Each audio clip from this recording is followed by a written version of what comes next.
If you like the video, subscribe us. For any doubts, comment us. Now this video contains two topics: Schrodinger wave equation and due nature of radiation, etc.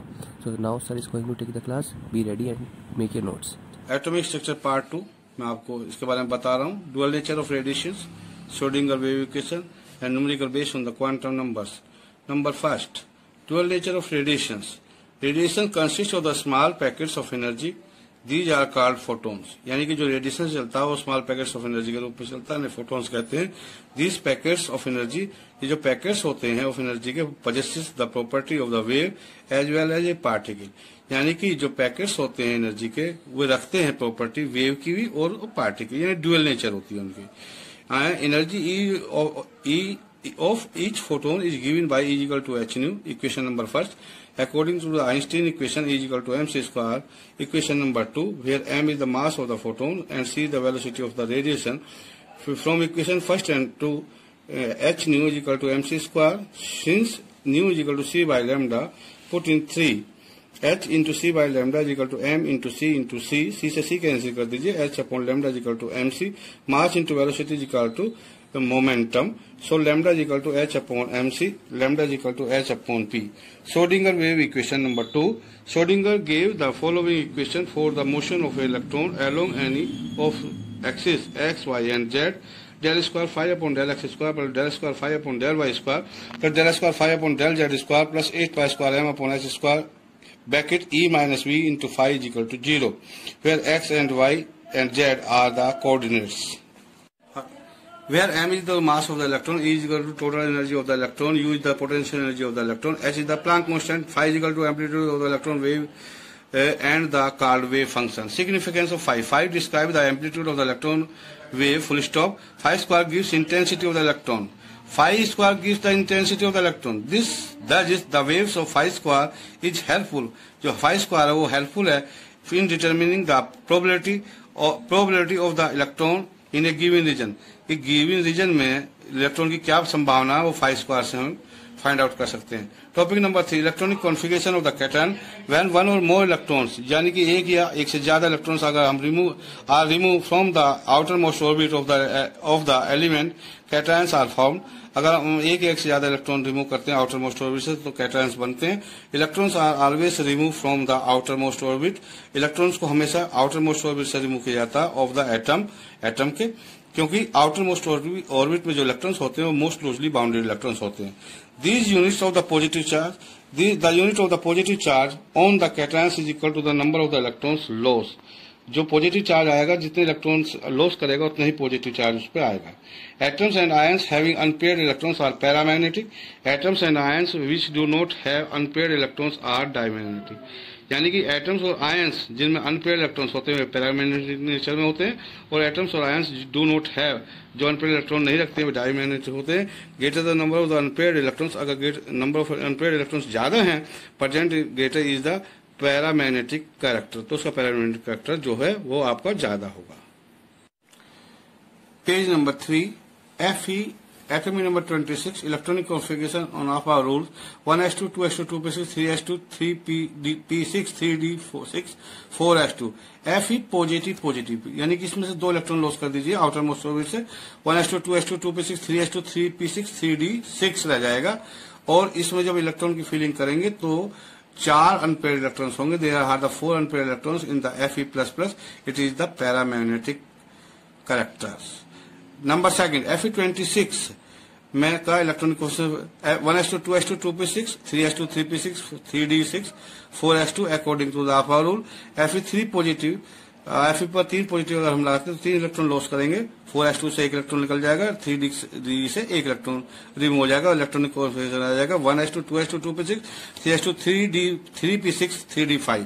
To obtain the electronic configuration of Fe+++, 2 electrons from the outermost cell 4s and the 1 electron loss from 3d subcell are removed. So unpaired number of the electrons here 5 in d orbitals. Number of the unpaired electrons is equal to 5. So Fe++ ions is paramagnetic. Number of unpaired electrons in Fe++ is equal to 4. Hence the Fe++ ions is more paramagnetic than the than that of Fe plus plus. This is the important point. Problem first. Numericals. Write the orbitals notation for the following set of quantum numbers. यानी कि orbital notation को आप कैसे represent करेंगे, बच्चे नहीं बता पाते हैं इस बात को. क्वेश्चन नंबर फर्स्ट में लिख रहा हूँ n equal to 1, l equal to 0, 1 के और m इक्वल टू 0. इसको बोलेंगे, n को 1 बोलेंगे और जो l इक्वल टू 0 वो s हो गया. सेकंड क्वेश्चन, इसमें n equal to 3, l equal to 2, m equal to -1 is होगा 3dxy होगा या 3dyz होगा. बिकॉज n इक्वल टू 3 है तो n की वैल्यू 3 होगी, l इक्वल टू 2 है तो ये 3dxz होगा या dyz होगा. तो so 4n equal to 3, l equal to 2, m equal to -1 is 3dxz और 3dyz. मैं पहले ही अपने लेक्चर में इसके बारे में एक फार्मूला दे चुका हूं, -L202 प्लस l वाला. Now on page number 4, problem number 2. For the principal quantum number n is equal to 4 determines number first, number of subcell L, find number 2, number of subcell M, number 3, maximum number of the electrons occupying orbitals. Answer number first, possible value of the subcell are 0 to n minus 1. L is equal to 0 to n minus 1, 4 minus 1, 0 to 4 minus 1. यानी कि L is equal to 0 to 3 तक होंगे, 0, 1, 2 and 3. तो total number of subcell is equal to 4 आ जाएंगे. Number 2, for a given cell or orbit or subcell, the possible number of orbitals is m is equal to 2l plus 1 होते हैं. तो in the present case l is equal to 0 रखिए तो m की value 2 into 0 plus 1 is equal to 1 आएगी. l is equal to 1 रखिए, m की value 2 into 1 plus 1 is equal to 3 आएगी. l की वैल्यू 2 रखिए, m is equal to 2 into 2 plus 1 5 आएगी. l इज इक्वल टू 3 रखिए, m is equal to 2 into 3 plus 1 is equal to 7 आएगी. Total orbitals आपके 16 होंगे और 1 ऑर्बिटल्स में 2 इलेक्ट्रॉन्स होते हैं तो 16 ऑर्बिटल में 32 इलेक्ट्रॉन्स होंगे. Each orbital can have the 2 orbital electrons, so the number of electrons is equal to 2n square, 2 into 4 का square, 2 into 16 is equal to 32 electrons total. On page number 5, example first इसमें मैंने लिखा है designate the orbitals. ये questions आते हैं IIT में, GE में. n equal to 2 and l is equal to 1. Number second question, n is equal to 4, l is equal to 0. Third, n is equal to 3 and l is equal to 2, m is equal to plus minus 2. तो पहले का answer होगा n is equal to 2 है तो 2 लिखिएगा, 1 को p लिखिएगा यानी कि 2p. सेकंड का आंसर होगा l is equal to 4, l is equal to 0 का आंसर होगा 4s. n की वैल्यू 4 हो जाएगी और l is equal to 0 को s बोलेंगे.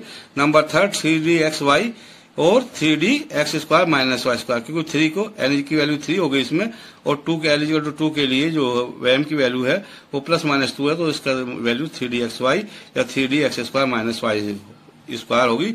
ये फार्मूला मैं ऑलरेडी आपको बता चुका हूँ. Example number 2, given orbitals are the sets of the quantum numbers for a given orbitals, name the orbitals. यानी कि इस n इक्वल टू इसका ए पार्ट है. If n is equal to 2, l is equal to 1, m is equal to 1 तो इसे represent करेंगे 2px और 2py से.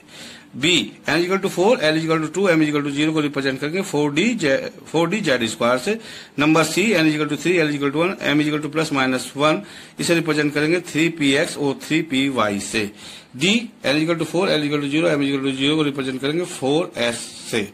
n equal to 3, l equal to 2, m equal to plus minus 2 तो इसे रिप्रेजेंट करेंगे 3dxy और 3dx square minus Y square से. Example number 3, what values are assigned to quantum numbers. Number a 2s, यानी इसका reverse है इन क्वेश्चनों का. 2s को कैसे लिखेंगे, इसके लिए n की वैल्यू 2 लिखेंगे, l की वैल्यू 0 और l की वैल्यू 0 के लिए m की वैल्यू 0 होती है. बी पॉइंट 2pz, तो इसके लिए n इक्वल टू 2 हो जाएगा, l इक्वल टू 1 हो जाएगा क्योंकि p में जा रहा है इलेक्ट्रॉन्स और m इक्वल टू 0 हो जाएगा. C point 4dx square minus Y square, इसके लिए n की वैल्यू 4 हो जाएगी, l इक्वल टू 2 हो जाएगा, m की वैल्यू माइनस 2 भी हो सकती है प्लस 2 भी हो सकती है. नंबर डी 4dz स्क्वायर, इसकी वैल्यू के लिए n की वैल्यू 4 हो सकती है, l की वैल्यू 2 हो सकती है और m की वैल्यू 0 हो सकती है. Example 4 on page number 6, right the electronic configuration of Cr++ and Mn पर 4 positive and number of unpaired electrons present in each case में बताने. ये न्यूमेरिकल है. Chromium 24, 1s2, 2s2, 2p6, 3s2, 3p6, 3d5, 4s1 electronic configuration होता है according to the above rule. Cr2 positive, यानी इसमें 2 electron निकलेंगे तो s में से 1 इलेक्ट्रॉन निकल जाएगा और d में से 1 इलेक्ट्रॉन रह जाएगा. इलेक्ट्रॉनिक कॉन्फिगरेशन रह जाएगा Cr++ का 1s2, 2s2, 2p6, 3s2, 3p6. CD 4 represent में 4 अनपेयर्ड इलेक्ट्रॉन्स आपके हैं. Number of unpaired electrons is equal to 4. Mn 25 according to of our rule 1s2 2s2 2p6 3s2 3p6 3d5 4s2. इसमें से Mn 4 positive है, इसमें से आपने 4 electron निकाल देना. S4s में से 2 इलेक्ट्रॉन निकाल देना और 3d5 में से भी 2 इलेक्ट्रॉन निकाल देना. सो द इलेक्ट्रॉनिक कॉन्फ़िगरेशन जो रिमेन्स रह जाएगा 1s2 2s2 2p6 3s2 3p6 3d3. 3d3 में 3 अनपेयर्ड इलेक्ट्रॉन्स हो जाएंगे क्योंकि d में 5 ऑर्बिटल्स होते हैं. Number of the unpaired electrons is 3. Problem number 2 on the page number 2 solve by the other question. ये n इक्वल टू 4 के लिए principal quantum number other quantum number निकाल लें. ये मैंने बहुत अच्छा आपको समझाया है. This method is very good या बेस्ट के बोलिए. तो इसके लिए if n equal to 4 then l equal to 0 to n minus 1 तक होती है. 0 टू 4 माइनस 1 0 टू 3 यानी कि l की वैल्यू 0 1 2 एंड 3 आ गई is equal to the 4 substance. इसमें बन गई. Number 2 point number of orbitals की जो वैल्यू होती है m is equal to minus l to 0 to plus l होती है. अगर इफ l इजिकल टू 0 लेंगे तो उसके लिए m की वैल्यू भी 0 आएगी. इसमें एक ऑर्बिटल आएगा. इफ l इजिकल टू 1 लेते हैं तो इसमें आपकी m की value minus 1 to 0 to plus 1 के अकॉर्डिंग जो है 3 इसमें 3 आएगी. यही माइनस 1 0 और प्लस 1. और इफ n इजिकल टू 2 लेते हैं तो इसके m की value minus 2 minus 1 0 plus 1 plus 2 आएगी यानी कि 5 ऑर्बिटल्स आएंगे. इफ l इक्वल टू 3 लेते हैं तो l की value minus 3 to 0 to plus 3 आएगी. तो minus 3 to 0 minus 3 minus 2 minus 1 0 plus 1 plus 2 plus 3 यानी कि 7 ऑर्बिटल्स आएंगे. टोटल नंबर ऑफ ऑर्बिटल्स जो हो जाएंगे l इक्वल टू 0 में 1, l इक्वल टू 1 में 3, l इक्वल टू 2 में 5, l इक्वल टू 3 में 7 यानी कि 16 ऑर्बिटल्स. और total number of electrons in the orbitals is equal to 2n square is equal to 4 का square 2 into 16 is equal to 32. इसके लिए मैंने एक फार्मूला पहले लिखा, इसको फिर नोट कर लेना. फार्मूला m की value minus l to 0 to plus l होती है. अगर l इजिकल टू 1 होता है तो m की वैल्यू माइनस 1 0 और प्लस 1 होती है. इसको px pz या py बोल सकते हैं या py pz और px बोल सकते हैं. If l is equal to 2 then m is equal to minus 2 minus 1 0 plus 1 plus 2. तो इसको माइनस 2 को dxy, माइनस 1 को dxz, 0 को dz स्क्वायर, प्लस 1 को dyz, प्लस 2 को dx square minus y square, या माइनस 2 को dx square minus y square, minus 1 को dyz, 0 को dz स्क्वायर, प्लस 1 को dxz, प्लस 2 को dyz. Thank you.